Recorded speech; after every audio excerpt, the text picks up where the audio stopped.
I want to ask you about Real Madrid's performance, okay? I'm told they make excuses for him. He's got the same players available to him that he had at the weekend. The one difference was, let me take Mariano off and put Isco on. Which is not a bad idea. Let's put a guy who's going to lose the ball less for a guy who's going to, But also, which troubles the Atalanta back three, because suddenly with the false number 9, do you follow? Do you drop with him? Do you go with him when he drops, or do you stay and you're back three? And I'm not sure that the Atalanta back three knew exactly what to do with Isco, as we saw on the red card movement. Yeah, which was Real Madrid's one. I mean, look, this was not a good performance from Real Madrid. And it was very clear that, they said, all right, we can live with this. A goal probably will come. If it doesn't come, not a tragedy. If it's 0-0, not a tragedy. We'll get them back at the Bernabeu with, when Benzema and Ramos are back. Equally, I think from Atalanta's perspective, and this is maybe where they got a little bit wrong, because I think their attitude was, oh no, we're down to 10 men. This sucks, but guess what? We can go. We'll get them at the Bernabeu. We won at Anfield. Yeah. Let's make sure that they don't score 1, 2, 3, 4 goals, because then it becomes really, really hard. Or you would have rather them attacking more.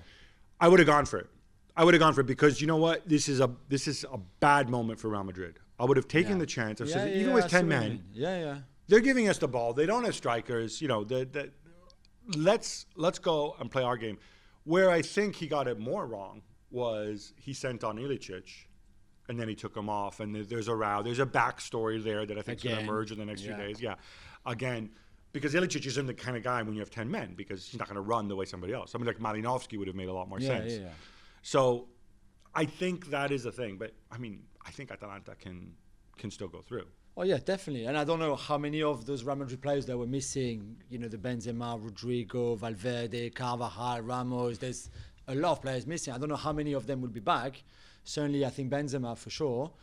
But it might still not be a top Real Madrid team, and they've won 5 in a row, but they haven't been good at all. No, we'll get more into that they don't play well. So in the podcast part. Atalanta have big chance still. But leaving aside, sticking to Real Madrid for a second, needless to say, if this is looking more and more like the Real Madrid that we saw win the title last year, with the defending and with that midfield driving them, yeah? Yeah, completely. I mean, Kroos and Modric, again, I mean, especially at Modric's age, to be able to put a performance. And again, 10 men, it was easier, of course it was. And I don't think they would have been as comfortable if Atalanta had been at 11, running everywhere, and that Modric and Kroos had to run back a lot more than what they did on Wednesday night. But yeah, when they're in that kind of form, I mean, the technical ability and quality is just unreal. Casemiro, who's been so important for them, suspended for the second leg. He was booked, and then I think he should have been sent off for a dive. That was a mistake, yeah? Yeah, that was a mistake. And so important. And also his threat on set pieces. We saw the good header that Golini saves, the bounces off him.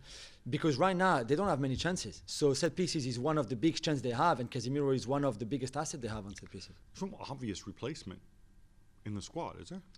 I think Valverde would be maybe the one, but obviously I don't think he will be back because of injuries. So do you put Nacho in midfield maybe if Sergio Ramos is, or Eder Militao, one of the two is back and can play at the back? No, but at least you put Eder Militao at the, in the back four with Varane, and then you push Nacho in midfield. Do you put Sergio Ramos in midfield? I don't know, but it's a problem. Or you go differently and you just have Kroos and Modric, which is very possible. And put Isco. And you go 4-2-3-1, and then you maybe have a bit more of the ball and you try to control the pace of the game a bit more. Yeah, or you put, if Carvajal is back, or even if he's not, and if one of the centre backs is back, you can put Nacho right back and put Lucas Vazquez on the wing, right? Yeah. And then you go some version of 4-4-2, or 4-4-1-1, or whatever you want to call it.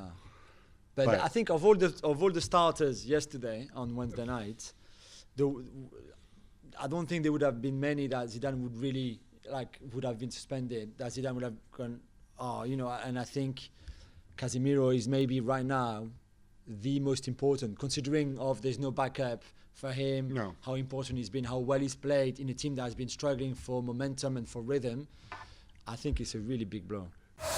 Well, thank you very much for watching ESPN on YouTube. For more sports highlights and analysis, be sure to download the ESPN app. And for live streaming, premium content, and let's not forget as well, ESPN FC 7 days a week, subscribe to ESPN Plus.